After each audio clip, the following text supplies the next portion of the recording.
হরে কৃষ্ণ। মানব জীবনের প্রকৃত উদ্দেশ্য কি? জন্ম মৃত্যুর আবর্তে পতিত না হয়ে পরমেশ্বর ভগবানের শরণাগত হওয়া এবং কৃষ্ণ প্রেম লাভ করা জীবনের প্রকৃত উদ্দেশ্য। ঈশ্বর পরম কৃষ্ণ সচ্চিদানন্দ বিগ্রহ অনাদিরাদি গোবিন্দ সর্ব কারণ কারণম। এই পৃথিবীতে মানুষ এবং পশু পাখিদের মধ্যে পার্থক্য কি? আহার নিদ্রা ভয় মৈথুন পশুও করে মানুষও করে, কিন্তু মানুষের সাথে পার্থক্য হলো মানুষের আছে অথাথ ব্রহ্ম জিজ্ঞাসা। আমি কে? আমি কোত্থেকে এলাম? কেন কষ্ট পাচ্ছি? আবার কোথায় ফিরে যাব?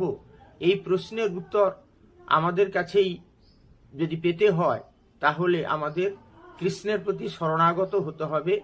তার সেবা এবং ভক্তি সহকারে তার প্রতি যদি পূর্ণ শরণাগতি আমাদের হয়, তবে মানব জীবন সার্থক হবে।